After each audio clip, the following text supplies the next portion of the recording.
வணக்கம். என்னுடைய குரல் எல்லாம் குறைச்சலா இருக்கா? சரியா இருக்கா? சரியா இருக்கு. சரியா. ஆம். இந்த சமூக செயலூக்க செயல் அமர்வு மூலமாக ஆ ஈழத்தமிழர்கள் நடத்துகிற இந்த ஆ அ இந்த உரையாடலில் பங்கேற்பதில் மிகுந்த மகிழ்ச்சி அடைகிறேன். இந்த உரையாடல் பற்றி சிதம்பரநாதன் அவர்கள் என்னிடம் பேசிய பொழுது, நான் கலை வரலாறு பற்றி பேசலாம் என்று அவரிடம் நான் சொன்னேன். அப்பொழுது அந்த கலை வரலாற்றில் விரிவாக எல்லாவற்றையும் பேசுவது நமக்குரிய இடமளிக்காது என்பதனால், நான் ஒரு குறிப்பிட்ட பொருண்மையை மட்டும் எடுத்துக்கொண்டு அதற்கும் கலை வரலாற்றுக்கும் உள்ள தொடர்பு குறித்து பேசலாம் என்று நான் அவரிடம் சொன்னேன். அப்படி கிமு 1500 வாக்கில் குடியேறியவர்களாக கருதப்படுகிற இந்த ஆரியர்கள் என்று சொல்லக்கூடியவர்கள், அவர்கள் குடியேறி ஒரு 500-600 ஆண்டுகளுக்கு பிறகு அவர்கள் கொண்டு வந்த ஒரு மொழி, அந்த மொழி சார்ந்து அவர்கள் எழுப்பிய ஒலி வடிவம், மந்திரம் என்று அதை சொல்கிறார்கள். அதை ரிக் என்ற வார்த்தையில் அவர்கள் பதிவு செய்கிறார்கள். அந்த ரிக்குகள் எல்லாம் இணைந்ததுதான் ரிக் வேதம் என்று அவர்கள் அந்த ஒரு ஒரு பாடத்தை அறிமுகப்படுத்துகிறார்கள். அந்த பாடம் ரிக் வேதம் என்று சொல்லக்கூடிய பாடம் பின்னர் பல நிலைகளில் வளர்ச்சி அடைந்து பொது ஆண்டு 100-200 ஆண்டுகளில், கிபி 100-200 ஆண்டுகளில் அது ஒரு புதிய வடிவத்தில் வளர்த்தெடுக்கப்பட்டு அவற்றை வேதங்கள் என்ற பெயர்களில் அழைக்கிறார்கள். இந்த ரிக்குகளில் பேசப்பட்ட, அதாவது இந்த வேதங்களினுடைய அடிப்படையான ஒரு முறைமை என்னவென்று சொன்னால், ரிஷிகள் கடவுளை பார்த்து பேசுவது அல்லது கடவுளிடம் கேட்பது, இப்படியான ஒரு ஒழுங்குமுறையை கொண்டதுதான். இந்த ரிஷிகள் என்பவர்கள் பல கோத்திரத்தை சார்ந்தவர்கள். அந்த ரிஷிகள் ஒரு குறிப்பிட்ட ஜாதிய பின்பலத்தை அடிப்படையாக கொண்டவர்கள் என்பதும் பின்னர் வந்தது. அவர்கள் கடவுளிடம் பேசுவது என்ற இந்த மரபு, இதில் ரிக்வேதம் என்று சொல்லக்கூடிய முதல் அந்த மந்திர ஒலிகள் உள்ள மரபு என்பது நிறைய இயற்கையை சார்ந்த விஷயங்களை, எனக்கு என்னுடைய கால்நடைகளை வளமாக வைத்துக் கொள்ள வழி கொடு, எனக்கு நீரை கொடு, மழை நிறைய பெய்வதற்கான வாய்ப்பை ஏற்படுத்து, நான் நலமாக இருக்க வேண்டும், இப்படியான ஒரு வளமை மரபு சார்ந்த மந்திர ஒலிகளாக அவை அதிகமாக இருக்கின்றன. பின்னர் அந்த ஒலிகள் என்பவை படிப்படியாக மாற்றமடைந்து அதர்வண, சாம, இந்த மாதிரியான 4 மற்றும் 3 வேதங்களாக, யஜூர், சாமம், அதர்வணம் என்று சொல்லக்கூடிய வேதங்களாக அவை மாறுகிற பொழுது அவற்றில் நிறைய புராண தன்மைகள் இணைந்து விடுகின்றன. அந்த புராண தன்மைகள் என்கிற பொழுது நிறைய புதிய கதைகள் வந்து விடுகிறார். இவர்களுடைய ரிக்வேத அக்னி கடவுள் என்பது பின்னர் பல கடவுள்களாக அதில் உருப்பெறுகிறார்கள். அந்த கடவுளர்களை பற்றிய விரிவான விளக்கங்களை பின்னர் பேசத் தொடங்குகிறார்கள். அவற்றை அவர்கள் பிராமணங்கள் என்று அழைக்கிறார்கள். இந்த பிராமணங்களில் இருக்கக்கூடிய செய்திகளை பின்னர் ஒரு வடிவமைத்து ஒரு அறிவுரை கூறுதல் போன்ற பாணியில் உருவாக்குற பொழுது அவற்றை உபநிடதங்கள் என்று சொல்கிறார்கள். இந்த உபநிடதங்களில் பேசக்கூடிய பல்வேறு விதமான செய்திகள், இவற்றை சார்ந்தவற்றை எல்லாம் பின்னர் விரித்து காவியங்களாக உருவாக்குகிறார்கள். அந்த காவியங்கள் தான் நாம் பெரிதும் அறிந்த ராமாயணம், மகாபாரதம் போன்ற காவியங்களாக வருகின்றன. இப்ப இந்த எல்லா மரபுகளும் உருவாக்குற பொழுது இதனுடைய சட்டதிட்டங்களை கூறக்கூடிய சில ஸ்மிருதிகள், உபநிடதங்களில் இருக்கக்கூடிய செய்திகளை அடிப்படையாக கொண்ட ஸ்மிருதிகள் என்ற ஒரு பகுதியை அவர்கள் உருவாக்குகிறார்கள். அந்த பகுதிகளில் மிக முக்கியமானது மனுஸ்மிருதி அல்லது நாம் மனுநீதி சாஸ்திரம் என்று சொல்லுகிற பகுதி. அது மாதிரி அர்த்த சாஸ்திரம், மனுநீதி சாஸ்திரம் என்றவர்கள் உருவாக்கினார்கள்.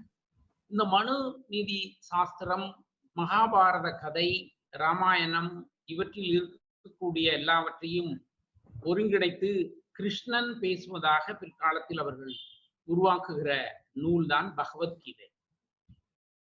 இந்த எல்லாவற்றிலும் இருக்கக்கூடிய ஒரு அடிப்படையான பண்பு என்பது இந்த மனு தர்மம் அல்லது மனு நீதி, மனுஸ்மிருதி என்று சொல்லக்கூடிய அந்த அந்த பிரதி வருணாசிரமத்தை அடிப்படை தன்மையாக பேசுகிறது. அதாவது பார்ப்பனர், அதற்கு அடுத்த கட்டத்தில் இருக்கக்கூடிய சத்திரியர், அதற்கு அடுத்த கட்டத்தில் இருக்கக்கூடிய வைசியர், அதற்கு அடுத்த கட்டத்தில் இருக்கக்கூடிய சூத்திரர், இந்த 4 வருண கோட்பாட்டை இந்த பிரதிகள் மிக அடிப்படையான பண்பாக வெளிப்படுத்துகின்றன.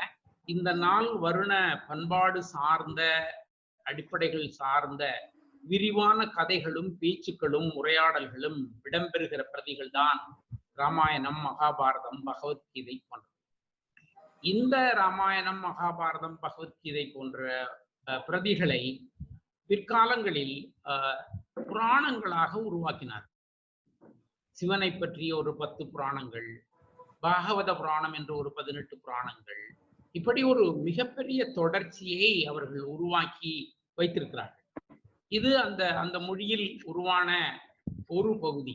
இன்னொரு பகுதி அந்த மொழியிலேயே வியாகரணங்கள் என்று சொல்லக்கூடிய, அதாவது அந்த மொழி ஒலிக்கூறுகளை வரைமுறைப்படுத்தி பேசக்கூடிய இலக்கண மரபுகளையும் அவர்கள் உருவாக்கினார்கள்.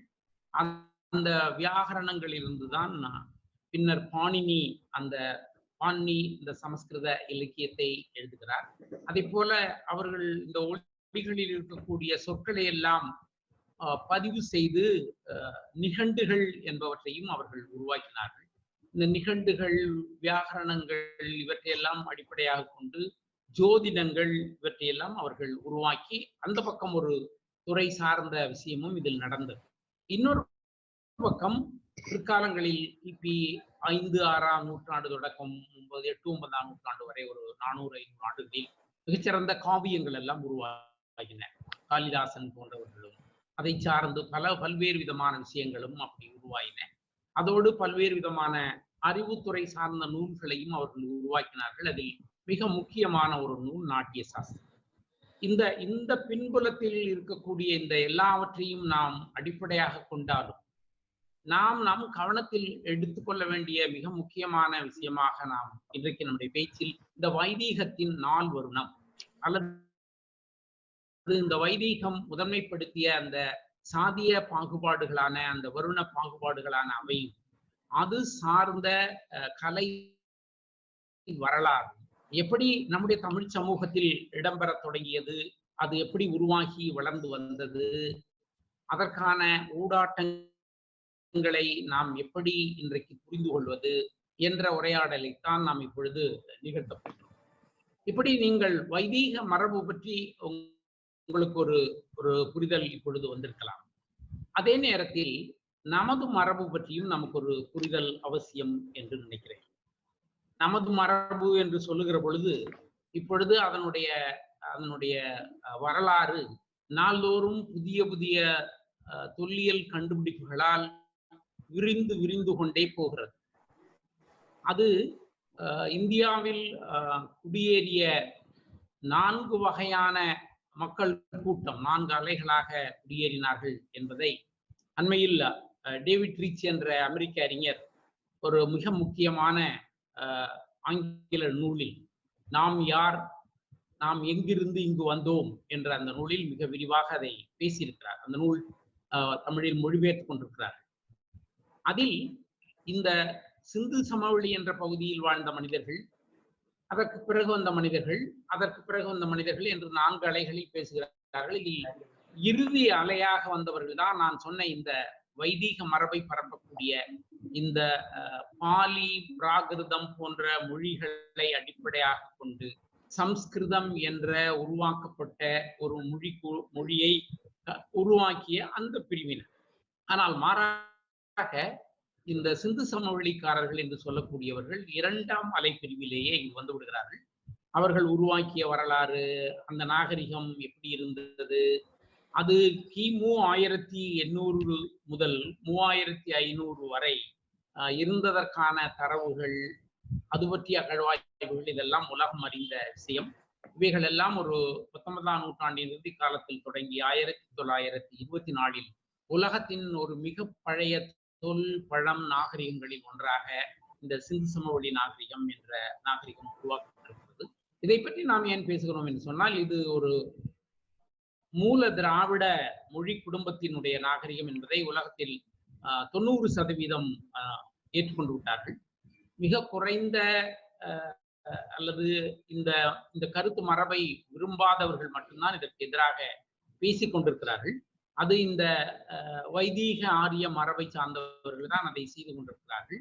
அது நமக்கு ஒரு மிக முக்கியமான விஷயம் இல்லை. ஏனென்று சொன்னால், தொல்பொருள் அகழ்வாய்வுகளில் நமக்கான சான்றுகள் மிக விரிவாக கிடைத்துக் கொண்டே வருகின்றன என்பதுதான். அந்த சிந்து சமவெளி பகுதியில் இருந்த குறியீடுகள், கீறல்கள், அதிலிருந்து வளர்ச்சி அடைந்த எழுத்துருக்கள், அது சார்ந்த பண்பாட்டு சின்னங்கள், வாழ்க்கை நடைமுறைகள், இவைகள் எல்லாம் தமிழகத்தில் நிகழ்த்தப்பட்டிருக்கிற ஆதிச்சநல்லூர், அண்மையில் இந்த கீழடி, இன்றைக்கு இப்பொழுது ஒரு 5-6 இடங்களில் அகழ்வாய்வு நிகழ்ந்து கொண்டிருக்கிறது. அந்த எல்லா இடங்களிலும் அந்த சின்னங்களை, அதன் தொடர்ச்சியை கண்டுபிடிக்கிறார்கள். அதில் மிக மிக முக்கியமானது, அதனுடைய பிற்காலங்களில் கிமு ஒரு 700 வரை உருவான தமிழ் எழுத்துருக்கள், தமிழி என்றும் தமிழ் பிராமி என்றும் சொல்லக்கூடிய எழுத்துருக்கள், இங்கு முதல் தமிழகத்தில் அது கிடைத்த காலத்தை புலிமான் கொம்பை என்ற இடத்தில் கிடைத்த நடுகல்வி கிடைத்த அந்த எழுத்துரு வடிவம் என்பது இப்பொழுது இங்கு அகழ்வாய்வு செய்யக்கூடிய எல்லா இடங்களிலும் நிறைய கிடைத்திருக்கின்றன. இதை பற்றிய விரிவான ஆய்வுகள் வந்திருக்கின்றது.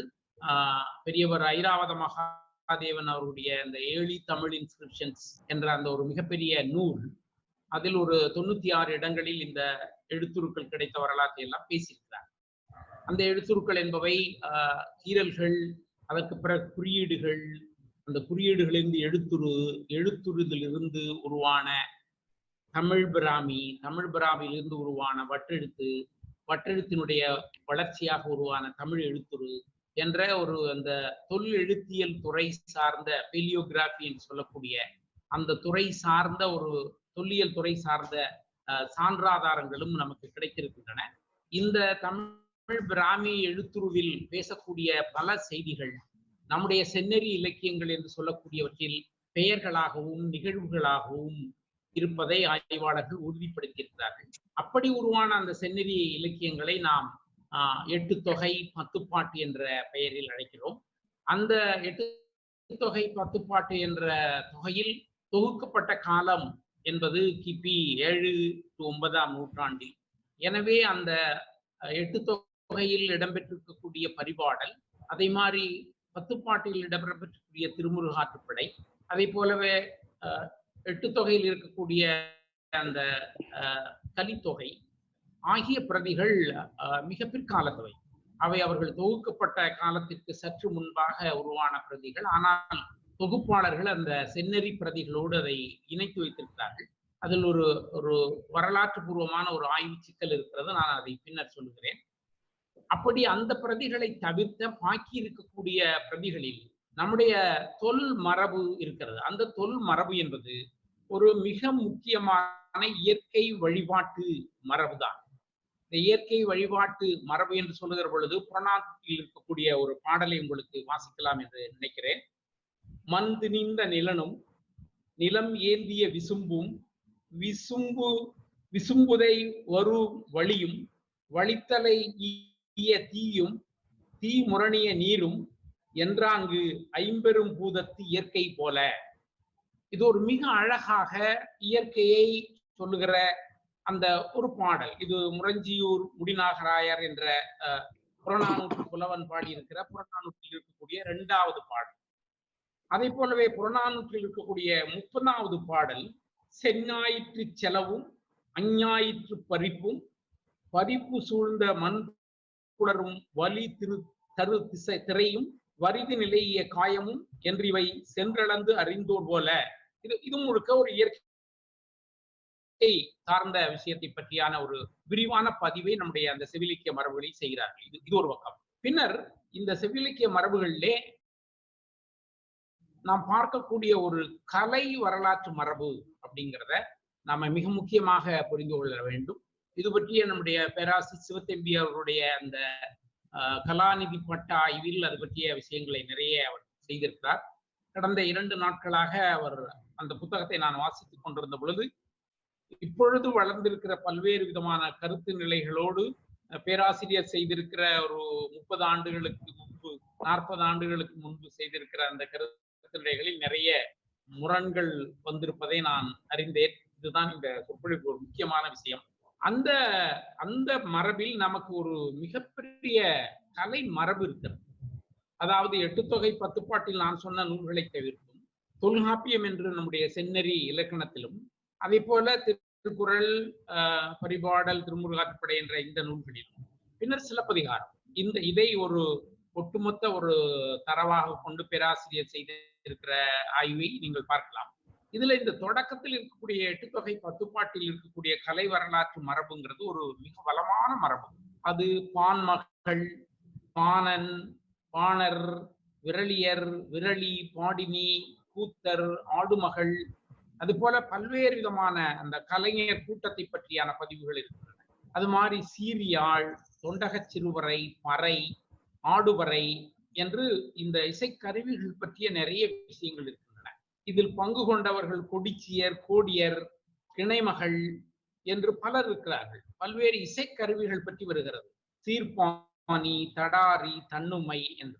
இது எல்லாவற்றையும் நாம் இணைத்து வைத்து பார்க்கிற பொழுது அந்த செந்நெறி இலக்கிய மரபு என்பதில் இருக்கக்கூடிய சடங்கு மரபுகளாக இருக்கட்டும், விழாக்களாக இருக்கட்டும், அதில் பங்கேற்பவர்களாக இருக்கட்டும், அது சார்ந்த எல்லா தன்மைகளும் ஒரு இயற்கை வாழ் மரபை அடிப்படையாக கொண்டவர்கள், அந்த இயற்கை மரபோடு இணைந்தவர்கள்.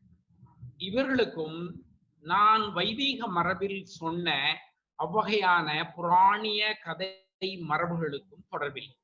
இந்த 2 மரபையும் நாம் தெளிவாக புரிந்து கொள்ள வேண்டும்.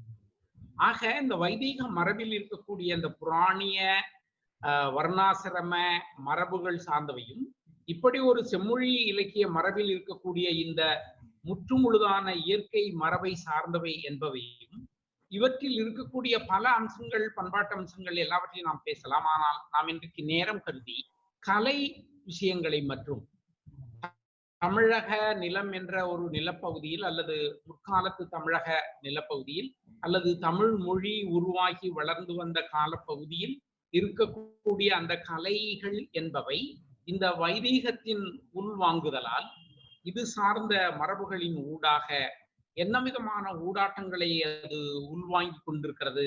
இந்த ஊடாட்டங்கள் ஒரு சமூக வரலாற்று பின்புலத்திலும், ஒரு தேசிய இனம் தனது அடையாளத்தை எப்படி புரிந்து கொள்வது, அதை கட்டமைப்பது, அது சார்ந்த பல்வேறு விதமான அரசியல் பின்புலத்திலும், ஒரு பொதுவான உலக வரலாறுகள் பலவற்றில் தமிழர்கள் என்று சொல்லக்கூடிய நமது வரலாறுகளை கண்டறிவது என்ற இந்த பின்புலத்திலும், இந்த 3 பின்புலங்களிலும் இவற்றை நாம் புரிந்து கொள்ள வேண்டிய அவசியம் இருக்கிறது. இந்த வைதீகம் எப்படி இதற்குள் வந்தது என்பதுல நான் சொன்னேன், இந்த பரிபாடல் என்பது பின்னர் வைதீக மரபு செல்வாக்கு அடைந்த பிறகு எழுதப்பட்ட ஒன்றை செந்நெறி மரபோடு சேர்த்து விட்டார்கள் என்று சொன்னேன். அதில் அந்த பரிபாடலில் இருக்கக்கூடிய ஒரு பாடலை நான் உங்களுக்கு சொல்லுகிறேன். தீ, வழி, விசும்பு, நிலன், நீர் 5ம், ஞாயிறும், திங்களும், அரணும், ஐவரும்,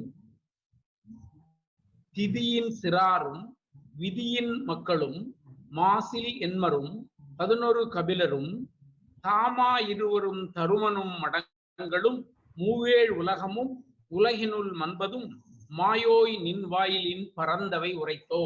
இந்த பாடல்ல நான் முன்னாடி சொன்னதுல ஒரு சொல்லு கூட இயற்கை இருக்கிற மரபை தவிர்த்து ஒரு புராணிய கதை சார்ந்த மரபாக இல்லை. ஆனால் இந்த பாடல்ல பாத்தீங்கன்னா அவ்வளோ புராண மரபுகளில் வந்து விட்டது. திதி வருது, விதி வருது, என்மர், 11 கபிலர், தருமன், மடங்கள், இந்த உலகம் ஒரு மாயோய் நின்வாயின் பறந்தவை என்று சொல்லி இந்த திருமால் என்று சொல்லக்கூடிய ஒரு கடவுளின் அவன் சார்ந்த மரபுகளின் ஊடாக உருவாக்கப்பட்டது என்ற இந்த மரபு இதனுடைய உச்ச வளர்ச்சியாகத்தான் நாம் திருமுருகாற்றுப்படையை பார்க்கிறோம்.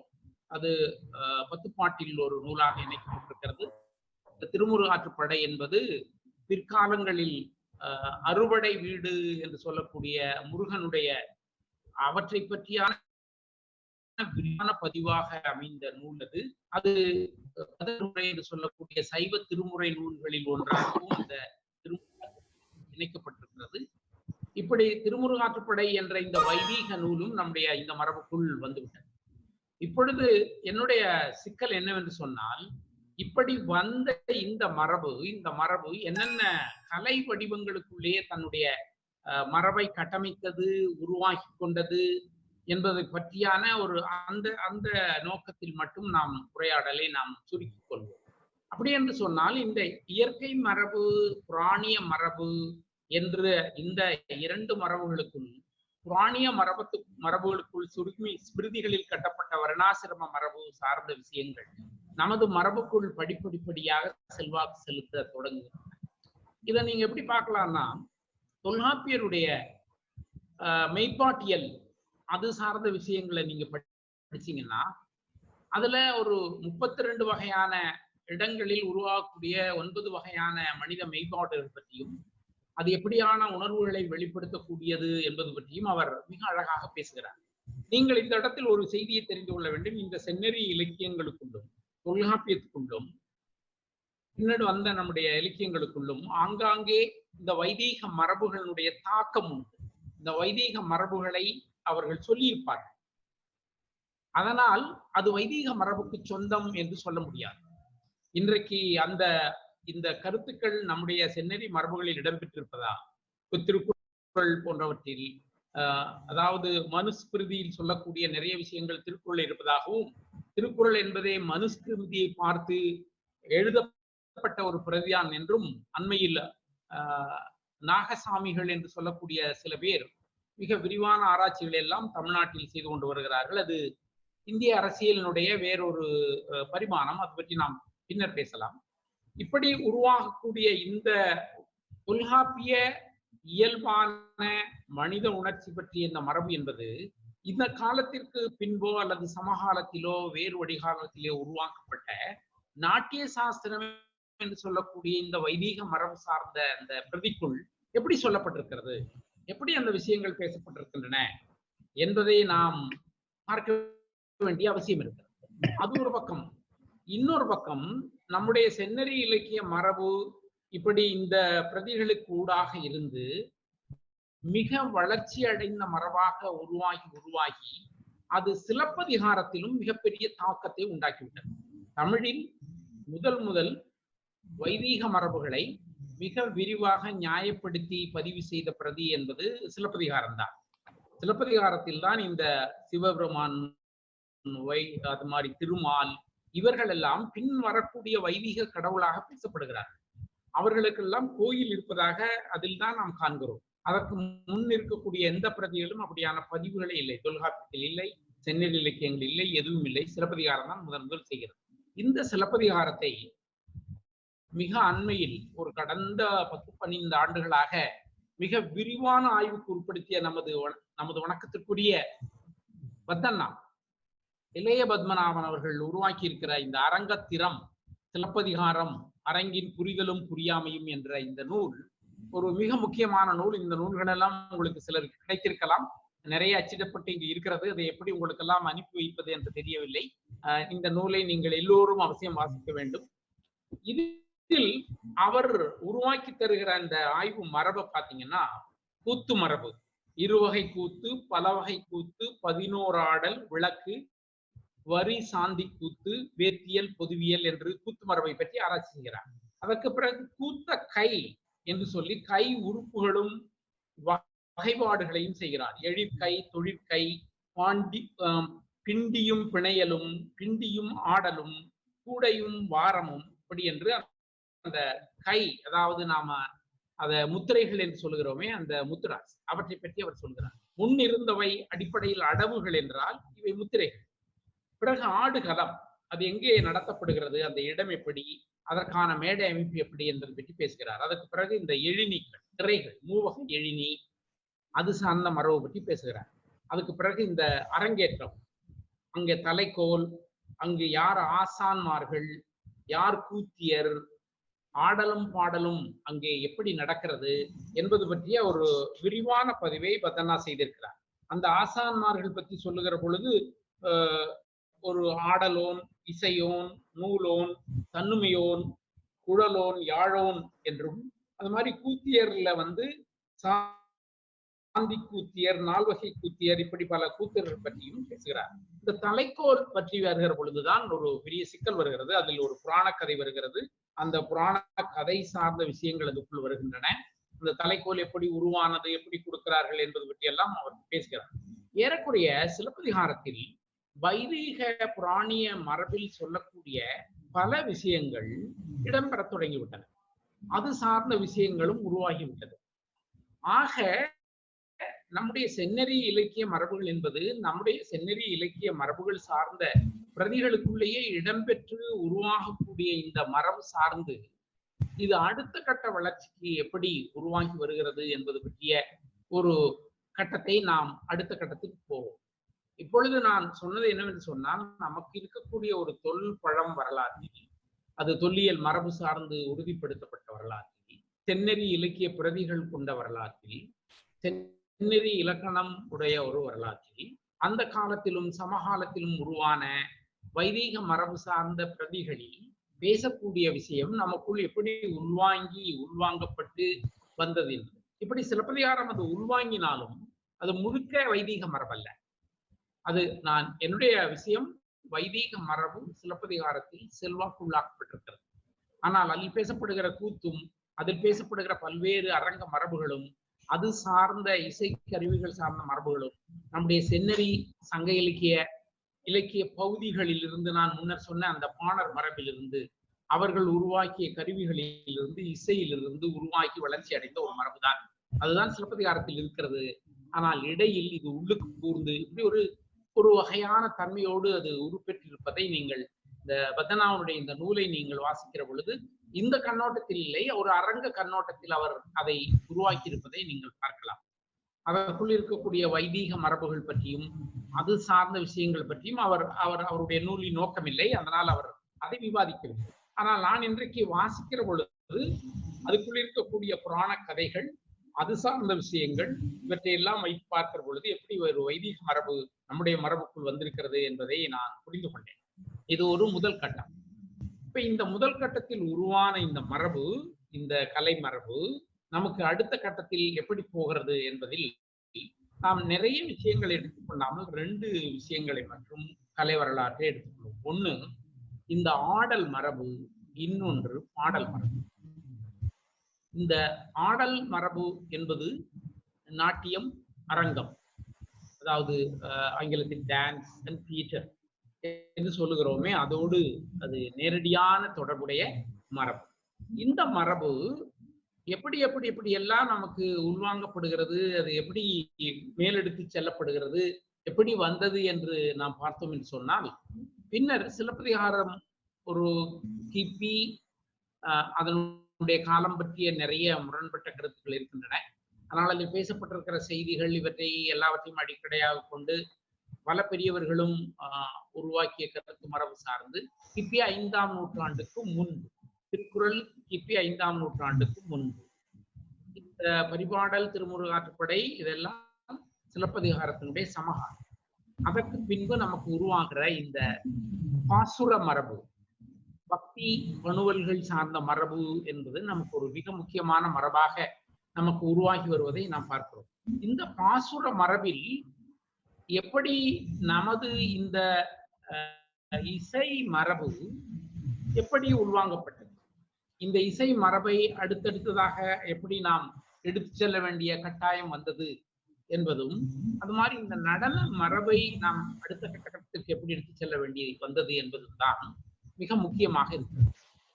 இந்த வைதீக புராணிய மரபில் பேசக்கூடிய கடவுளர்களாக இருந்த இந்த சிவபெருமானையும் அதே மாதிரி திருமாலையும், அதை திருமால் என்பவரை ராமனாக, சிவபெருமானை வேறொரு வடிவமாக அவர்கள் கட்டமைக்கிறார்.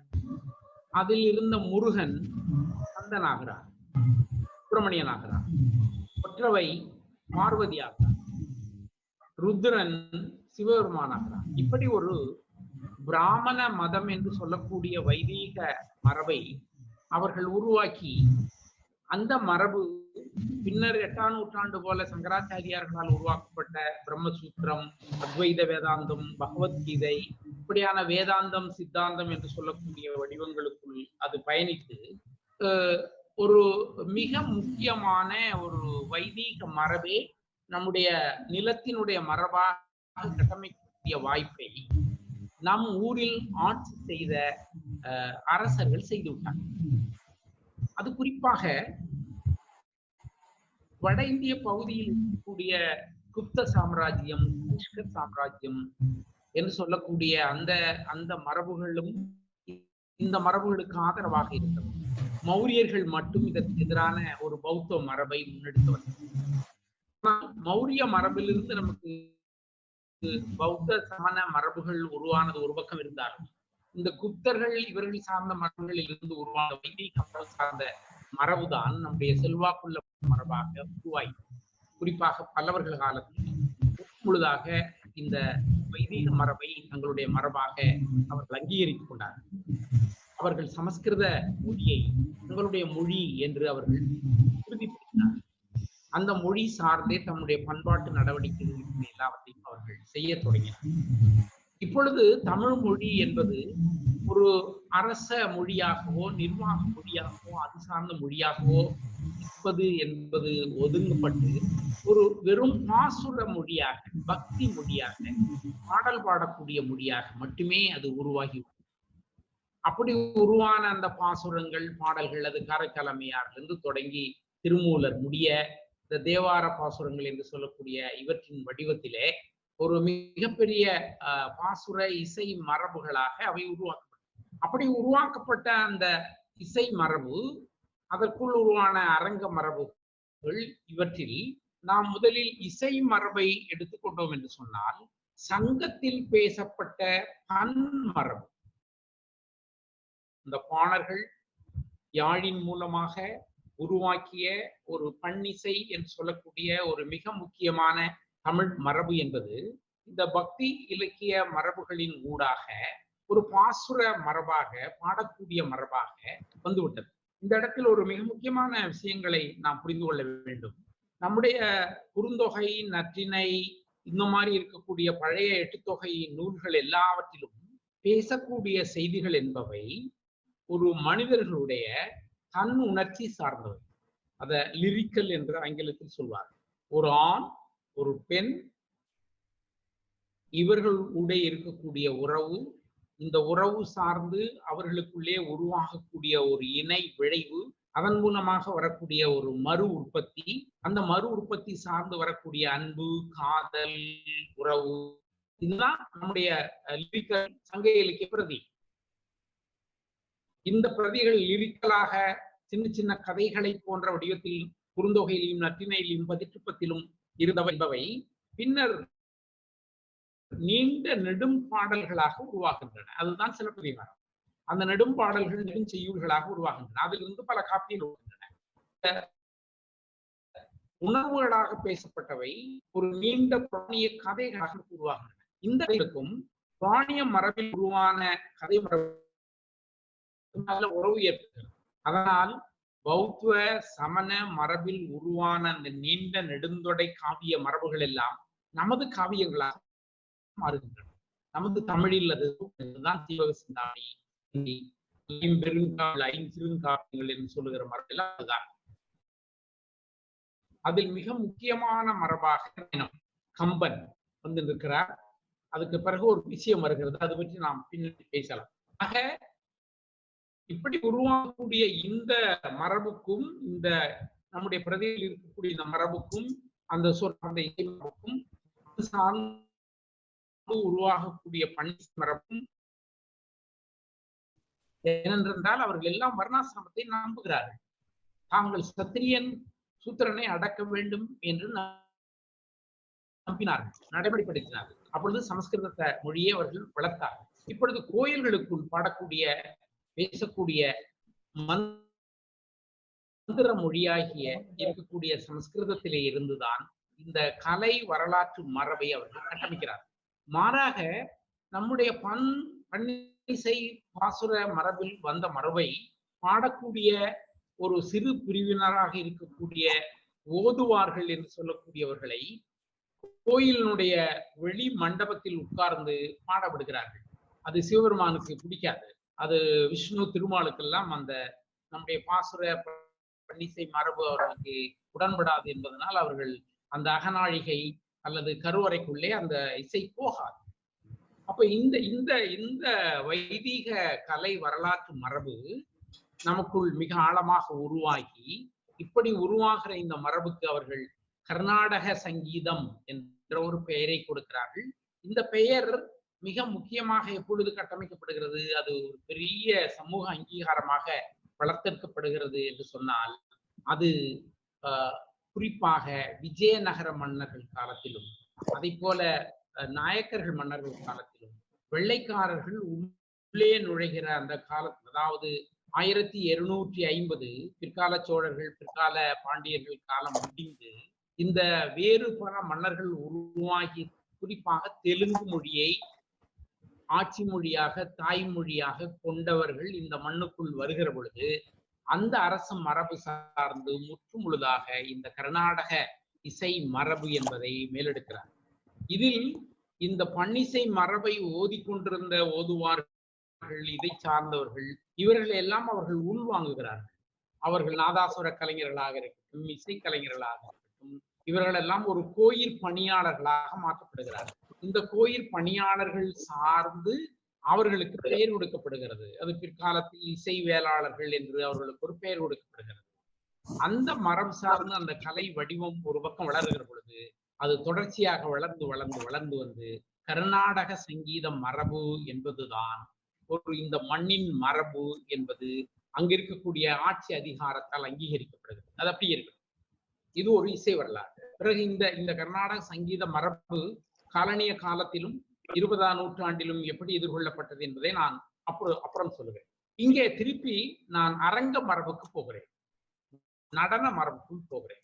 இந்த அரங்க மரபு நம்முடைய பாடினிகள், விரலியர்கள், அந்த பாணர் கூட்டத்து பெண்கள், இவர்களெல்லாம் நிகழ்த்திய அந்த நடன ஆட்ட மரபு, ஆய்ச்சியர் குறவையில் சிலப்பதிகாரத்தில் காணக்கூடிய அந்த நடன மரபு, இப்படி மிக பலமாக பேசப்பட்டிருக்கிற இந்த நடன மரபு என்பது இந்த கோயில் கலை மரபு வந்தவுடன் அந்த கோயில் கலையில் ஒரு சாமி ஊர்வலம் போகிற பொழுது அல்லது சாமியினுடைய 7 கால பூசை காலத்திற்காகவும் வேறு வடிவங்களுக்காகவும் மட்டும் நிகழ்த்தப்படுகிற ஒரு சதிர் ஆட்டம் என்று மாற்றப்படுகிறது. அது சதிர் பெண்டீர் என்று அந்த கோயிலுக்கு பெண்களை அவர்கள் நேவி விடுகிறார்கள். அந்த தலித் பெண்டீர்கள் அந்த கோயிலில் வாழ்கிறார்கள். அந்த பெண்டீர்கள் தான் இந்த நடன மரபை அவர்கள் நடத்த தொடங்குகிறார்கள். அந்த மரபு ஒரு சிலப்பதிகாரத்திலே பேசக்கூடிய நடன மரபோ அல்லது மாதவி ஆடிய அந்த உயர்பட்ச நடன மரபோ அது சார்ந்த விஷயங்களோ அதனுடைய மாற்று வடிவமாக வைதீக மரபாக அது கட்டமைக்கப்படுகிறது. அது தமிழ் என்ற பொது தளத்தில் இருந்து கோயில் என்ற தளத்திற்குள் செல்லப்பட்டு அந்த மரபுக்கு ஒரு வைதீக அடையாளம் கொடுக்கப்பட்டு அது கடவுள் மரபாகவே காணப்படும். அந்த பெண்களை மிக அடிமையாக நடத்த தொடங்குகிறார்கள். அந்த தலித் பண்டீர்களை பின்னர் அந்த கோயில்காரர்களும் பிற்காலங்களிலே மிராசுதார்களும் ஜமீன்தார்களும் வேறு பலர்களும் தேவரடியார்கள் என்ற பெயரில் அவர்களை மாற்றுகிறார்கள். அந்த தேவரடியால் சார்ந்து உருவான அந்த தேவரடியால் பண்பாடும் அது சார்ந்து பிற்காலத்தில் உருவான மிகப்பெரிய ஒரு பெண்களை இழிவுபடுத்தக்கூடிய ஒரு கலை வரலாறும் அதற்கு எதிராக தமிழ்நாட்டில் நடந்த ஒரு போராட்டங்களும் சட்டங்களும் பற்றி நான் பிறகு சொல்லுகிறேன். இங்க நான் சொல்ல வேண்டிய விஷயம் என்னவென்று சொன்னால், நம்முடைய இசை மரபு எப்படி கட்டமைக்கப்பட்டு விட்டது, நம்முடைய நடன அரங்க மரபு எப்படி கட்டமைக்கப்பட்டு விட்டது. இது ஒரு ஸ்டேட் என்று சொல்லக்கூடிய அரச மரபு உருவாக்கத்தின் ஊடாகத்தான் இப்படி கட்டமைக்கப்பட்டது. ஆனால் சாதாரண மக்கள் யார்? அவர்கள் என்ன செய்து கொண்டிருந்தார்கள்? அவர்களுடைய மரபுகள் எல்லாம் அழிந்து விட்டனவா என்று சொன்னால் நிச்சயமாக இல்லை. அந்த பாணன், பாடினி, கூத்தன், கூத்தர் அவர்கள் சார்ந்த மரபுகள் எங்கோ ஒரு இடத்தில் அது பாட்டுக்குள் நடந்து கொண்டுதான் இருந்தது. என்ன சிக்கல் என்று சொன்னால், கிபி 5ஆம் நூற்றாண்டு தொடக்கம் ஏறக்குறைய 16ஆம் நூற்றாண்டு வரை அந்த குறிப்பிட்ட பிரிவினர் பற்றிய எந்த விதமான பதிவும் நமக்கு இல்லை. எங்கோ ஒரு இடத்தில் கல்வெட்டுகளில் ஒரு மேலோட்டமான பதிவுகள் மட்டும்தான் இருக்கின்றன ஒழிய நம்முடைய இலக்கியங்களிலோ அல்லது இலக்கண நூல்களிலோ அல்லது அது சார்ந்து உருவான எந்த பதிவுகளிலும் அந்த சாதாரண மனிதனுடைய கலை வரலாறு பதிவு செய்யப்படவில்லை. இந்த கலை வரலாறு எப்பொழுது பதிவாகிறது அல்லது எப்பொழுது வருகிறது என்று சொன்னால், குறிப்பாக இந்த விஜயநகர மன்னர்கள் அவர்கள் காலத்திற்கு பின்பு ஒரு வெகுசன மரபு என்பது உருவாகிறது. இந்த ஸ்டேட் உடைகிறது. ஒரு பக்கம் பாளையக்காரர்கள் வருகிறார்கள், இன்னொரு பக்கம் சின்ன சின்ன சின்ன அரசர்கள் நிறைய வருகிறார்கள். சின்ன சின்ன ஆட்கள் எல்லாம் ஒரு ஒரு ஒரு அதிகார மையத்திற்குள் மேலே வருகிற ஒரு சமூக வரலாறு என்பது தமிழ் சூழலில் 13ஆம் நூற்றாண்டின் இறுதி தொடங்கி ஏறக்குறைய 15, 16ஆம் நூற்றாண்டில் உருப்பெற்றுவிடும். அப்பொழுது இந்த சாதாரண மக்களுடைய கலை வடிவங்கள் இது சார்ந்த விஷயங்களையும் இந்த விஜயநகர மன்னர்கள், இந்த பின்னாடி வந்த நாயக்க மன்னர்கள், சின்ன சின்ன குட்டி குட்டி அரசர்கள், இவர்கள் எல்லாம் பிற்கால பாண்டிய அரசர்கள், சேதுபதிகள், பாளையக்காரர்கள், இப்படி இருக்கக்கூடிய பலரும் அந்த சாதாரண மக்களுடைய வடிவங்களையும் அவர்கள் மதிக்க தொடங்குகிறார்கள். அந்த மரபு என்பதுதான் நாம் இன்றைக்கு பார்க்கிற தெருக்கூத்து மரபு. அது ஒரு தென்னாசிய மரபு. அவற்றில் இருக்கக்கூடிய அடவுகளும் அவற்றில் இருக்கக்கூடிய இசைக்கூறுகளும் நம்முடைய திராவிட மொழிகள் எல்லாவற்றிலும் இடம்பெற்றிருக்கிறது. அது மலையாளத்தில் பல பல கலை வடிவங்களாக இருக்கிறது. கதகளி நீங்கள் பார்த்துக்கலாம். அது மாதிரி கன்னடத்தில் அது அது பல்வேறு விஷயங்களாக இடம்பெற்றிருக்கிறதை நீங்கள் பார்க்க முடியும். இதே போல இந்த உங்களுடைய சிங்கள மொழியில் இருக்கட்டும், தமிழீழத்தில் இருக்கட்டும், அல்லது வேற இந்தோனேஷியாவில் இருக்கட்டும், இப்படி தென்னாசிய பகுதிகள் முழுக்க இந்த அடவுகளும் ஆட்டங்களும் அது சார்ந்த பாடல் மரபுகளும் பரவி இருக்கின்றன. இந்த மரபு திருப்பி வருகிறது. ஆனால் அதில் ஒரு பெரிய சோகம் அல்லது ஒரு விஷயம் என்னவென்று சொன்னால், அந்த மரபின் அந்த ஆட்ட பாட்ட அசைவுகள் என்பவை நம்முடைய தொல் செந்நெறி இலக்கிய கூத்து மரபாக அவைகள் இருக்கின்றன. ஆனால் அதில் பேசக்கூடிய செய்திகள் அது இந்த வைதீக மரபின் செல்வாக்கு என்பது தமிழில் ஒரு மிகப்பெரிய செல்வாக்காக 10ஆம் நூற்றாண்டில் கம்பன் ஒரு ஒரு என்ன சொல்றது, வால்மீகி எழுதிய ஒரு சமஸ்கிருத புராணத்துக்கு ஒரு மிக மிக முக்கியமான மறு உருவாக்கம் செய்யப்பட்ட உலகத்திலேயே மிகச்சிறந்த ஒரு ஒரு காப்பியம் என்று சொல்லக்கூடிய அளவிற்காக கம்பராமாயணத்தை எழுதுகிறான். அந்த கம்பனை பெரியாரும் திராவிட இயக்கத்தை சார்ந்தவர்களும் சுயமரியாதை இயக்கத்தார்களும் துரோகி என்று சொல்வார்கள். என்று சொன்னால் நம்முடைய மரபுக்கு வேறொரு கதை மரபை எடுத்து மிகப்பெரிய அங்கீகாரத்தை உருவாக்கிய ஒரு மனிதன் மிகப்பெரிய கலைஞனாக இருக்கலாம், மிகப்பெரிய புலமையாளனாக இருக்கலாம், மிகப்பெரிய திறமையாளனாக இருக்கலாம். ஆனால் அவன் உருவாக்கக்கூடிய அந்த மரபு, அவன் எடுக்கக்கூடிய விஷயம் எது என்பதை பற்றியான ஒரு விஷயம் வருகிறது. பிறகு அதையே தான் வில்லிபுத்தூரார் மகாபாரத வடிவங்களில் எழுத தொடங்குகிறார். பிறகு பல்வேறு பாரத கதைகளாக வருகிறது, சாதாரண கதை பாடல்களாக உருவாகிறது, கதாகலாட்சியங்களாக உருவாகிறது. இவை எல்லாம் நம்முடைய மரபின் செல்வாக்கு செலுத்தி இன்றைக்கு தமிழ்நாட்டில் நீங்கள் வட தமிழகம் என்று சொல்லக்கூடிய பகுதிகளில் நிகழ்த்தக்கூடிய சாதாரண மக்களுடைய கலை வடிவங்களில் அனைத்திலும் இந்த வைதீக கதைகளே இடம்பெற்று இங்கு ஒரு மிக முக்கியமான விஷயம் நடந்து விட்டது.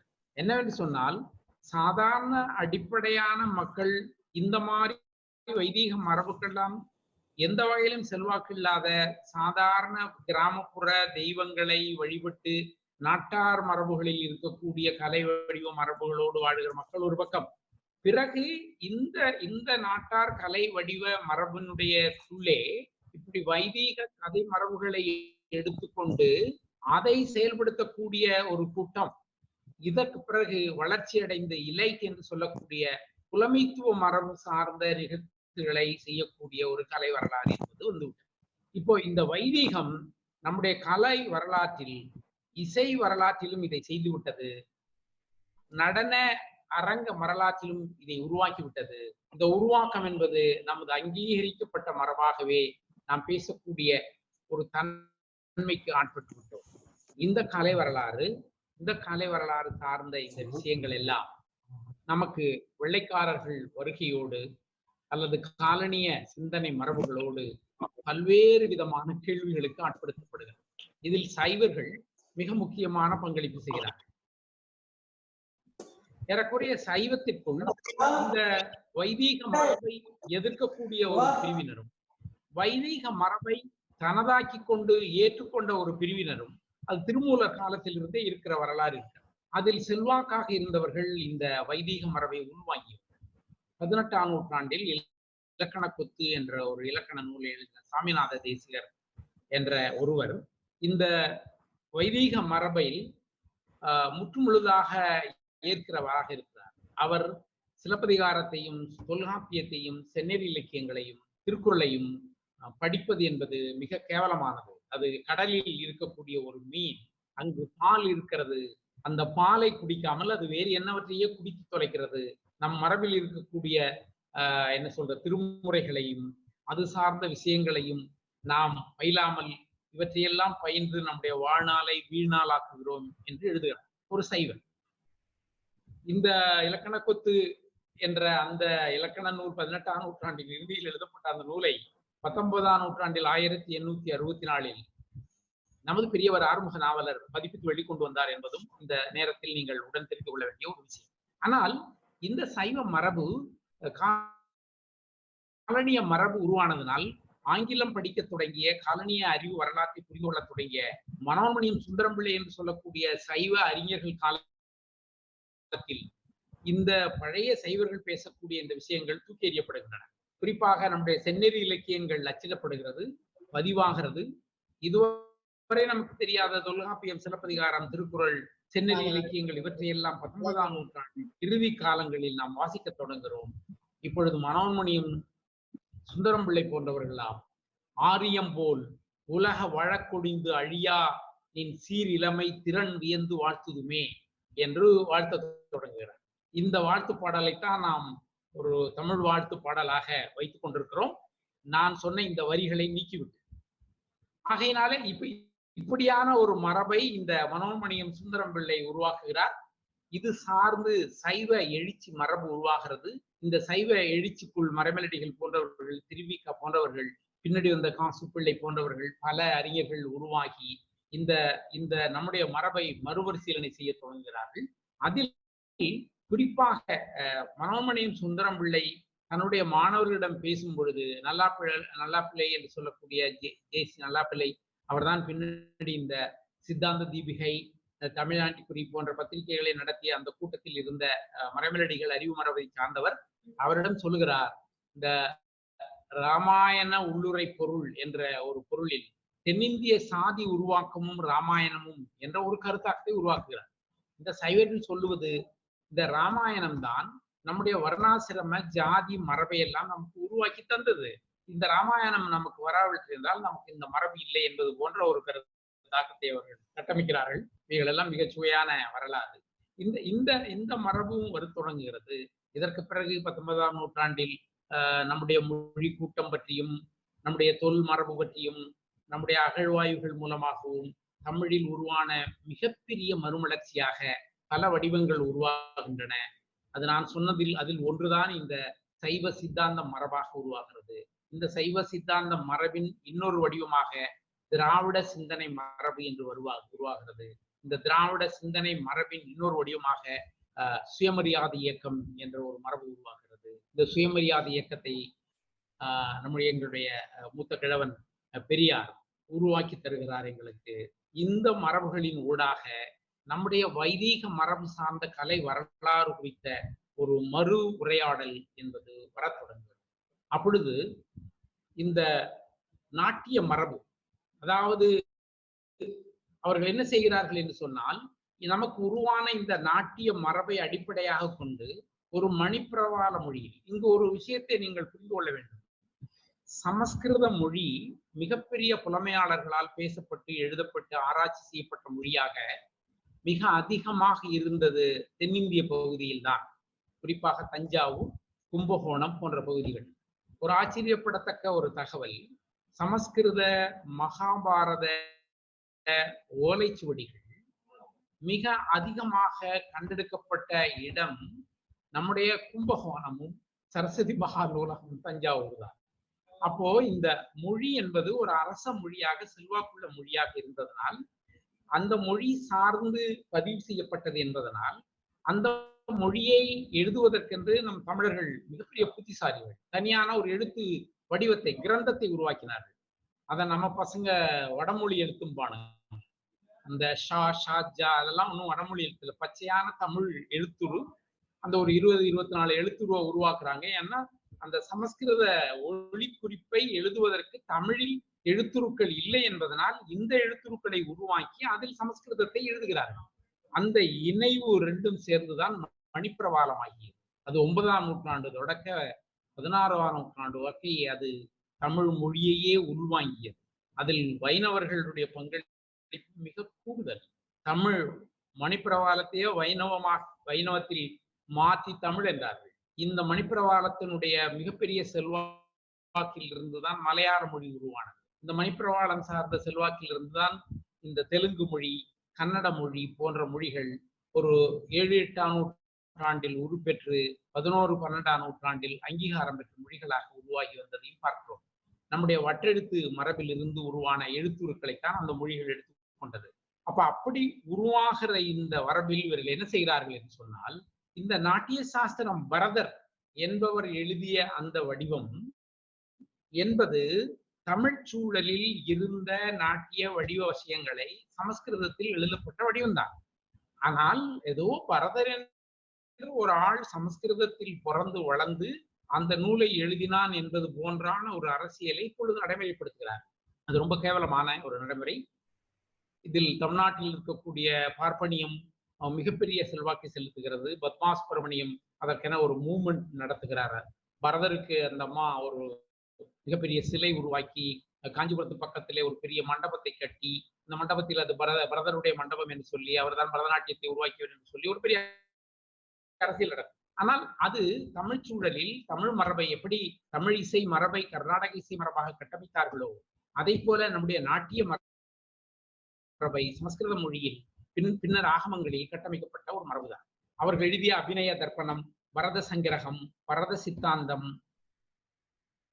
பரத சேனாதிபதியம், பரத சாத்திரம், மகாபாரத சூடாமணி, அதனுடைய மூலமாக இருக்கக்கூடிய நாட்டிய சாஸ்திரம், இவை எல்லாம் நம்முடைய இந்த நாட்டிய மரபை ஒரு சமஸ்கிருத மொழி வயப்பட்டு எழுதிய மரபாக அது உருவாக்கப்பட்டதுதான் வரலாறு. அதை பிற்கால சோழர்களும் வேறு பலரும் கோயில்களெல்லாம் சதிர் வடிவத்தில் நிகழ்த்தினார்கள் என்பது மரபு. ஆனால் இந்த மரபு காலனிய காலம் வருகிற பொழுது நவீன பார்ப்பனியர்கள் இதை இந்த சதிர் என்ற பெயரை தூக்கி வைத்துவிட்டு பரதம் என்ற பெயரை அதற்கு கொடுக்கிறார்.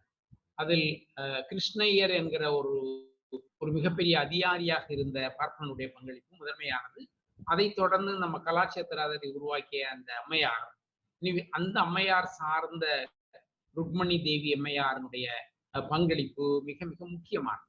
இவர்கள் எல்லாம் ஒரு தமிழ் மரம் வந்தவற்றுக்கு சமகால வைதிக பார்ப்பனிய வர்ணாசிரம மரபை கட்டமைத்து புதிய வகையில் அதை வளர்த்தெடுக்கிறார்.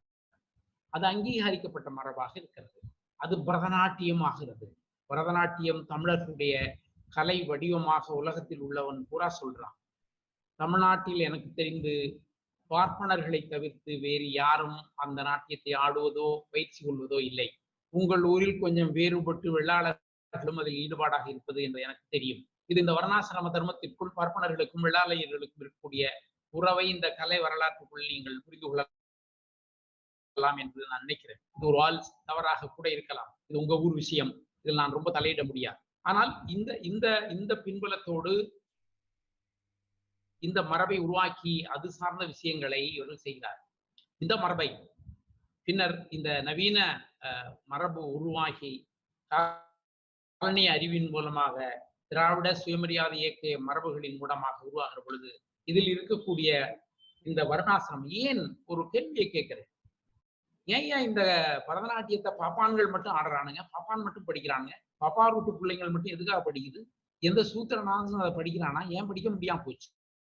அப்ப கலை வடிவத்துக்குள்ள எப்படி சாதியை கொண்டு வந்திருக்கிற இந்த மரபு எப்படி வடிவம் பெற்றிருக்க, அது சார்ந்த விஷயங்களை நாம் எப்படி பார்ப்பது என்பதை இந்த விஷயத்தில் நாம் 20ஆம் நூற்றாண்டில் மிக தீவிரமாக சிந்தனைக்கு ஆட்படுத்துகிறோம். அதை விவாத பொருளாக்குகிறோம். அதிலிருந்து உடைத்து அந்த வடிவத்தை எப்படி விடுதலை செய்வது, அந்த வடிவத்தில் வேறு பொருண்மைகளை என்ன செய்வது, பரதநாட்டியத்துக்குள்ள என்னத்தை ஆடுறான், கிருஷ்ணனை பத்தி, அது சார்ந்த விஷயங்களை பத்தி, ராமனை பத்தி, திருமாலை பத்தி, சிருங்கார ரசம் பத்தி, இது சார்ந்த பொருண்மைகளை சார்ந்த ஒரு மரபாகவே அது உருவாகி இருக்கிற மரபு என்பது நம்முடைய வைதீக மரபு நம்முடைய நாட்டிய நடன மரபுக்குள் எப்படியான செல்வாக்கை செலுத்தியது என்பதனுடைய ஒரு வடிவமாக நாம் பார்க்கிறோம். 20ஆம் நூற்றாண்டில் அதற்கு எதிரான எதிர்வினைகளும் ஆய்வுகளும் நடந்து கொண்டிருக்கின்றன. அவை முற்றுமுழுதாக அங்கீகரிக்கப்பட்டு வேறு ஒரு நிச்சயமாக இல்லை. ஏனென்று சொன்னால் இங்கே இருக்கக்கூடிய ஆளும் வர்க்கம் பார்ப்பனிய ஆளும் வர்க்கம், வெள்ளாள ஆளும் வர்க்கம், இந்த ஆளும் வர்க்கம் அவங்களுடைய இந்த அடையாளத்தை இழக்க தயாரில்லை. அது சார்ந்துதான் அவர்கள் செயல்படுகிறார். அதே போல் அந்த கர்நாடக இசை மரபு சார்ந்த மரபுக்குள் நம்முடைய 20ஆம் நூற்றாண்டில் எழுந்த எதிர்வினை என்பதுதான் தமிழிசை இயக்கம். இந்த தமிழிசை இயக்கம் என்பது என்னவென்று சொன்னால் 1929 வாக்கில் என்ன செய்தார்கள் என்று சொன்னால், இங்கு சென்னையிலே ஒரு மிக முக்கியமான ஒரு இயக்கமாக இந்த இசை கச்சேரிகளை நடத்துவது என்ற ஒரு மரபை இங்கு கொண்டு வந்தார். பெரிய இசை கச்சேரிகள், பாடல்கள் பாடுவது கொள்வது என்பது அவர்களுடைய வேலையாக அவர்கள் இங்கே உருவாக்கினார்.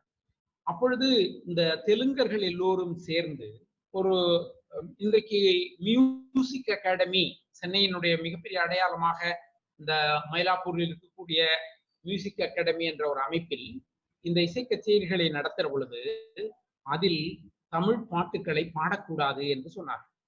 அதில் தெலுங்கு பாடல்களும் சமஸ்கிருத பாடல்களை மட்டும்தான் பாட வேண்டும் என்ற ஒரு நிலைமை வந்த பொழுது தமிழ்நாட்டில் இருக்கக்கூடியவருக்கு ஒரு வகையான சொரணை வந்து அதில் எரிச்சல் அடைந்து பெரியார் போன்றவர்களும் வேறு சுயமரியாதை இயக்கத்தை சார்ந்தவர்களும் அதற்கு எதிரான ஒரு மிகப்பெரிய போராட்டத்தை உருவாக்கினார். அதற்கு மிகப்பெரிய உந்து சக்தியாக அமைந்தது அப்ரஹாம் பண்டிதர் எழுதிய கருணாமித சாகரமும் நம்முடைய விபுலானந்தர் உருவாக்கி தந்த யாழ்நூலும். இந்த 2 பிரதிகள் இது சார்ந்த விவகாரங்கள். யாழ்நூல் கொஞ்சம் பின்னடி வந்தது. ஆனால் மதங்க சூலாமணி என்று அவர் 1922 மதுரை தமிழ் சங்கத்தில் பேசிய அந்த பேச்சு ஒரு நூல் வடிவமாக அன்றைக்கு வந்ததும், சென்னை பல்கலைக்கழகத்தில் தமிழர் கலை வரலாறு பற்றி விபுலானந்தர் பேசிய சொற்பொழிவுகளும், அப்ரஹாம் பண்டிதருடைய அந்த நூலும், அது சார்ந்த பல்வேறு விஷயங்களும் ஒரு எழுச்சியை உண்டாக்க தமிழர்கள் இந்த தமிழிசை இயக்கம் என்ற ஒரு மிகப்பெரிய இயக்கத்தை உருவாக்கினார்கள். அதற்கு மாற்றாகத்தான் நாட்டுக்கோட்டை செட்டியார் அண்ணாமலை பல்கலைக்கழகத்தில் தமிழிசை தொடர்பான படிப்புகளை உருவாக்கினார்.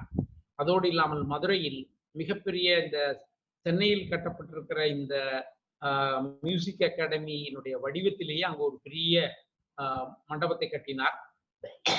பிறகு சென்னையிலும் அதே போல ஒரு மிகப்பெரிய மண்டபத்தை கட்டப்பட்டது. இப்படி கட்டப்பட்டு உருவான அந்த தமிழிசை இயக்கத்துக்குள்ள ஒரு மிக முக்கியமான ஒரு பார்ப்பனிய அரசியலும் நடந்தது. என்ன ஆச்சுன்னு சொன்னா, இந்த நியாயமானது என்று சொன்னதனால் ராஜாஜி போன்றவர்களும் கல்கி போன்ற பார்ப்பனர்களும் இந்த இயக்கத்துக்குள் இணைந்தார்கள். டி.கே. சிதம்பரநாதன் உள்ள நம்முடைய வட்டத்தொட்டி இசை அவரு இப்படி பல பேர் இதுக்குள்ள கி.ஆ.பி. விஸ்வநாதன், பெரியார் இவங்களெல்லாம் இணைந்த இந்த இயக்கத்துக்குள் இந்த பார்ப்பனர்களும் உள்ளுக்கு வந்தார்கள். எனக்கெல்லாம் கூட ஆச்சரியம், என்னடா இவங்க வந்தாங்கன்னு சொல்லி இதற்குள் ஒரு ஒரு ஒரு மேற்கோளை ஒன்றை படிக்கிறேன். இது கல்கி பத்திரிகையில் 1938 வாக்கில் 39 எழுதிய ஒரு மேற்கோள். சர் பன்னீர்செல்வத்துக்கு தஞ்சாவூர் ஜில்லாவில் உள்ள பெரிய மிராசுதாரிடம் ரொம்பவும் சிநேகமும் செல்வாக்கும் உண்டு என்று தெரிகிறது. அந்த சிநேகத்தையும் செல்வாக்கையும் அவர் உபயோகப்படுத்தி தஞ்சாவூர் மிராசுதார் வீடுகளில் நடக்கும் கச்சேரிகளில் தமிழ் பாட்டுக்கள் அதிகம் பாடும்படி செய்தாரானால் நாம் அனைவரும் அவரிடம் மிகவும் நன்றி உள்ளவர்களாய் இருப்போம். ஆனால் இது விஷயத்தில் அவருடைய உற்சாகம் அளவு மீறி போய்விடுமோ என்ற பயம் நமக்கு கொஞ்சம் இருக்கிறது. கீர்த்தனங்களும் பாட்டுகளும் தமிழில் இருக்க வேண்டும் என்று அவர் வற்புறுத்துவதில் நமக்கு பூரண சம்மதம். இதற்கு மேலே போய் ராகங்களும் தமிழில் பாட வேண்டும் என்று அவர் வற்புறுத்துவாரானால் அங்கேதான் நாம் ஆட்சேபிக்க வேண்டியிருக்கும். என்ன சொல்றான்? தமிழ்ல பாட்டு பாடு, ஆனா தமிழ்ல ராகம் இல்ல, தமிழ்ல இசை மரபு இல்ல, அதெல்லாம் சமஸ்கிருதத்திலாம் இருக்குன்னு சொல்லி கல்கியும் ராஜாஜியும் சொல்றாங்க. அவங்க தமிழிசை இயக்கத்தினுடைய போராளிகள். அதை நம்ம ஊர்க்காரங்க ஏத்துக்கிட்டாங்க. இந்த தமிழர்கள் முன்னைகள் என்பதும் பார்ப்பனியம் அதோடு எப்படி எப்படியெல்லாம் பூந்து எந்தெந்த இந்த கீழறுப்பு வேலைகள் எல்லாம் தமிழ் சமூகத்தில் செய்தது என்பதும் அது எவ்வளவு பெரிய மோசமான விளைவுகளுக்கு உட்படுத்தப்பட்டிருக்கிறது என்பதும் இன்றைக்கு தமிழகத்தில் நடக்கக்கூடிய இந்த இடஒதுக்கீடு சலுகை சார்ந்த போராட்டங்களும், தமிழகத்தில் நடக்கக்கூடிய மருத்துவ படிப்பில் அவர்களை ஒழிப்பது என்பதும், தமிழகத்தில் புதிய கல்விக் கொள்கையின் மூலமாக கல்விகளை புடுங்கியது என்பதும், தமிழகத்தில் குலக்கல்வியை மறுதிருப்பி கொண்டு வரக்கூடிய இந்த வரலாறு இதுக்குள் இருக்கிறது. இதில் அவர்கள் என்ன சொல்கிறார்கள் என்றால், தமிழிசை பற்றி பேசுகிற பொழுது வேணுமென்றால் தமிழ்ல பாட்டு எழுதி பாடலாம், ஆனால் தமிழுக்கென்று ஒரு இசை மரபில்லை, தமிழுக்கென்று ஒரு தாள மரபில்லை என்ற ஒரு அரசியலை அவர்கள் முன்வைக்கிறார். இந்த மரபை தூக்கி குப்பையில் எறிந்தவர் தான் விபுலானந்தர். அவருடைய யாழ்நூல் அது சம்பந்தப்பட்ட ஒரு மிக விரிவான பதிவு செய்தது. அது தொடர்பாக தமிழகத்தில் பல இடங்களிலும் பலரும் பல்வேறு வகையான பல ஆய்வுகளை அண்மை காலங்களில் செய்து வருகிறார்கள் என்பது ஒரு வரலாறு.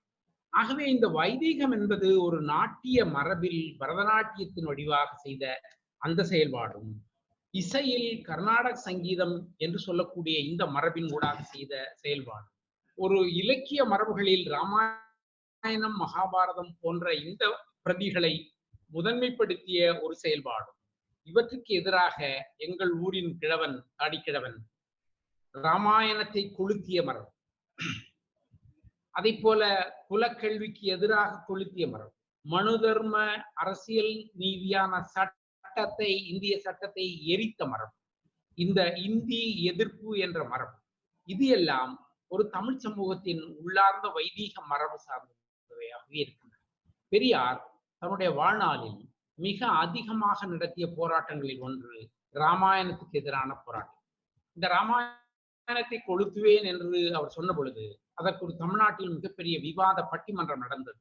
அண்ணா கொளுத்த வேண்டும் என்று பேசினார். ராபி சேதுப்பிள்ளை கொளுத்தக்கூடாது, ஒரு பெரிய இலக்கியத்தின் உச்சம் என்று பேசினார். அண்ணா எழுதிய காமரசம் கம்பரசமாக வந்திருக்கிற அந்த நூல் அந்த பின்புலத்தில் வந்ததுதான். இந்த பின்புலத்தில் தான் தமிழ்நாட்டில் கம்பர் கழகத்தை உருவாக்கினார். இந்த கம்பர் கழகம் என்பது இங்குள்ள சுயமரியாதை திராவிட இயக்கத்தினுடைய எதிர் பண்பாட்டு வரலாற்று அமைப்பு என்பதை நீங்கள் புரிந்து கொள்ள வேண்டும். இப்படி உருவாகி வந்த இந்த மரபுக்குள் இன்றைக்கு சுயமரியாதை இயக்கம் போன்றதும் திராவிட இயக்கம் போன்றவைகளும் அது சார்ந்த இன்றைக்கு குறிப்பாக இடதுசாரி அமைப்புகளை சார்ந்த கம்யூனிஸ்டுகள் எல்லோரும் இணைந்து இந்த வைதீக செல்வாக்கு மரபு என்பது நுண் அரசியலாக நம்முடைய பண்பாட்டையும் அதன் வடிவங்களையும் எப்படியெல்லாம் தாக்கம் செலுத்தியிருக்கிறது என்பது பற்றி விரிவாக பேசுகிறார்கள், ஏற்றுக்கொள்கிறார்கள். இதன் விளைவாக இன்றைக்கு பின் காலனிய அறிவு மரபு உருவாகியிருக்கிற காலத்தில், புதிய புதிய சிந்தனை மரபுகள் உருவாகியிருக்கிற இந்த காலத்தில் இந்த பார்ப்பனியம் சார்ந்த இந்த சொல்லாடலை, டிஸ்கோஸை எப்படி உடைக்க வேண்டும், அதற்கு மாற்றான விஷயங்களை நாம் எப்படி முன்னெடுக்க வேண்டும் என்பதை இசை மரபிலும் அரங்க மரபிலும் முயற்சி செய்கிறார்கள். அது பெரிய அளவிற்கு வெற்றி பெற்று விட்டார்கள் என்று நான் சொல்ல மாட்டேன். இது பற்றிய விமர்சனம் என்பது நமக்கு உருவாகி இருக்கிறது என்பது மட்டும்தான் உண்மை. நண்பர்களே, நான் இங்கே சொல்ல வருகிற மிக முக்கியமான விஷயம் இதுதான். நமக்கு உரிய ஏறக்குறைய ஒரு 2500-3000 ஆண்டு கால ஒரு செந்நெறி இலக்கிய மரபு சார்ந்த நம்முடைய வரலாற்றில் சமகாலத்திற்கு பிறகு உருவான ஒரு புராணிய மரபு சார்ந்த வைதீக மரபு சார்ந்த ஒரு மரபு என்பது, நீங்கள் ஒரு கேள்வியை கேட்கலாம். இப்படியான இரு மரபுகள் என்பது இணையாமல் இருக்க முடியுமா? இப்படியான மொழி தாக்கம் என்பது இல்லாமல் இருக்க முடியுமா? இப்படியான பண்பாட்டு மரபுகள் என்பது இணைவு ஏற்படாமல் இருக்க முடியுமா? இதெல்லாம் உலக சமூக வரலாற்றில் மிக இயல்புதானே. இதை நீங்கள் எப்படி இப்படி ஒரு விமர்சனத்துக்கு உட்படுத்தலாம் என்ற ஒரு கேள்வியை எழுப்பலாம். நியாயமான கேள்வி. ஆனால் இதில் ஒரு உண்மை இருக்கிறது. ஒரு மரபில் இன்னொரு மரபு வந்து இணைகிற பொழுது வந்து இணைகிற மரபு வளம் பெற வேண்டும். அது மேலும் மேலும் வளர வேண்டும். அது ஒரு புதிய மரபாக உட்பெற வேண்டும். ஆனால் மாறாக அந்த மரபின் செழுமைகளும் பழந்தன்மைகளும் அதில் இருக்கக்கூடிய பல்வேறு விதைகளும் அழிக்கப்படுமானால் அது அந்த மரபு அது சார்ந்த விஷயங்களை நாம் ஏற்றுக்கொள்ள வேண்டும். அல்லது இது ஒரு சமூக அசைவீக்கம் சார்ந்த ஒரு மரபு, சமஸ்கிருத மயமாக்கம் சார்ந்த ஒரு மரபு, மேலாதிக்கம் சார்ந்த மரபு என்று நாம் அதை ஏற்று செயல்பட வேண்டும் என்பது போன்ற விஷயங்கள் ஐரோப்பிய ஆங்கில சமஸ்கிருதம் படித்த ஆராய்ச்சியாளர் மத்தியில மிகச் செல்வாக்கு செலுத்துவார். அப்படித்தான் அவர்கள் புஸ்தகம் எழுதுகிறார். இந்த பயோகிராபி ஆஃப் தமிழ் எழுதியிருக்கிற இந்த ஷெல்டன் அந்த பின்புலத்தில் தான் அந்த புத்தகத்தை அண்மையில் எழுதி கொண்டு வந்திருக்கிறார். ரெண்டும் ஒரே வடிவத்தில் குழந்தையாக தாயும் மகனுமாக இப்படியான விஷயங்கள் நிறைய சமஸ்கிருதம் படித்து தமிழையும் படித்த வெள்ளைக்கார ஆராய்ச்சியாளர்கள் எல்லோரிடத்திலும் இந்த பார்வை அதிகமா இருக்கு. இந்த விஷயம் நமது வணக்கத்துக்குரிய பேராசிரியர் சிவத்தம்பி அவர்களுடைய ஆய்வேட்டிலும் ஓரளவுக்கு செல்வாக்கு செலுத்தி இருக்கிறார். நான் அதை தொடக்கத்திலே சொன்னேன் அதுதானே. ஆனால் கடைசி காலத்தில் எனக்கு நன்றாக தெரியும், நான் அவரோடு மிக மிக நெருக்கமாக இருந்தவன் என்பதனால் பிற்காலங்களில் அந்த அந்த மரபுகளை எல்லாம் அவர் மறுத்தார். அது பற்றிய விரிவான உரையாடல்களை எல்லாம் அவர் கொண்டு வந்தார். நான் அவருடைய ஆய்வேட்டில் இந்த சமஸ்கிருத தமிழ் சார்ந்த இந்த உறவு மரபுகளை ஒரு வகையான ஒரு ஆங்கிலத்தில் சொல்ல வேண்டுமானால் ஒரு சாஃப்ட் கார்னர் அப்படித்தான் அவர் பதிவு செய்திருக்கிறதை, விமர்சனம் இல்லாமல் பதிவு செய்திருக்கிறதை நான் வாசித்தேன். அது அவருடைய குறை அல்ல. அவர் அந்த சமகாலத்தில் அப்படியான பார்வையினூடாகத்தான் அவர் பயணித்திருக்க வேண்டும். பிற்காலத்தில் அப்படியே அவர் சென்றார் என்று சொல்ல மாட்டேன். பிற்காலத்தில் எழுதிய பலவற்றில் அதற்கான பல விமர்சனங்களை அவர் முன்வைத்திருந்தார். அவர் நம்பிய மார்க்சியம், அது சார்ந்த தத்துவம், அதன் ஊடாக இருக்கக்கூடிய சொல்லாடல்கள் இது சார்ந்தும் அவர் செயல்பட்டிருக்கிறார்.